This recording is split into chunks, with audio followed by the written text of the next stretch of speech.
Well, the Apostle Paul uses a little bit of sarcasm here. He says, don't think I'm less of an apostle just because I didn't let you support me while I was working there in Corinth.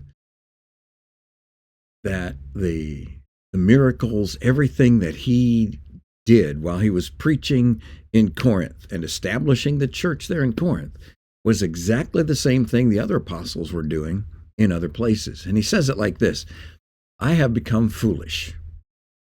You yourselves compelled me. Actually, I should have been commended by you, for in no respect was I inferior to the most eminent apostles. Even though I am a nobody, the signs of a true apostle were performed among you with all perseverance, by signs and wonders and miracles. For in what respect were you treated as inferior to the rest of the churches, except that I myself did not become a burden to you? Oh, forgive me for this wrong. And he's saying to them, look, the signs and wonders, the miracles that were performed there in Corinth, demonstrating the fact that Jesus of Nazareth is the only begotten Son of God, that Jesus is the Christ, the Messiah. Exactly the same message, the same power, the same presence through the apostle that was demonstrated through the other 11 apostles. 12 if you count Matthias, but after Acts, after Acts chapter 1, we don't hear about Matthias again. Paul says, I am in no way inferior to the super apostles, the most eminent apostles.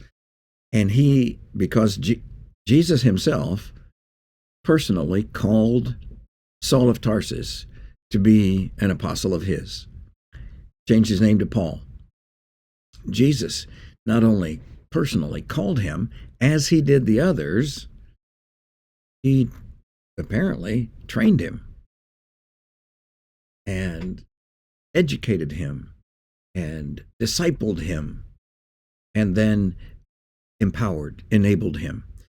And in the same way that Jesus enabled and empowered the Apostle Paul to be equipped as an apostle, in the same way he enables, empowers, and equips you to be his disciple, his ambassador, a priest, a royal.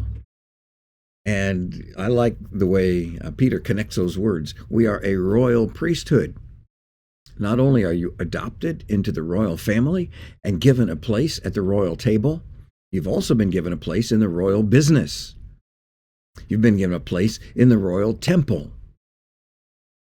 And Jesus himself, in the same way that he demonstrated his ability to equip his apostles, those 12, he has that same ability through the power of his Spirit to equip you to do his business, to accomplish the worship that he expects of a priest. So today, and then tomorrow, and for the next week or so, I pray that your concept of Christ's equipping the Apostle Paul completely, perfectly, will be applied to his ability to equip you. He equipped Paul to be an apostle. He equips you to be a disciple. There is no temptation that overtakes you except what is common to everybody else. And with every temptation and every testing, there is a way of escape provided so that you can endure it. And this whole idea of following Jesus, being what he expects us to be, means that you are not inferior to any other disciple, because the same power of the Spirit of God dwells in you that dwells in every disciple. That same awesome resurrection power, that transforming presence of Christ himself dwells in you. So let's be what he calls us and equips us to be. God bless you. He loves you. And we love you too.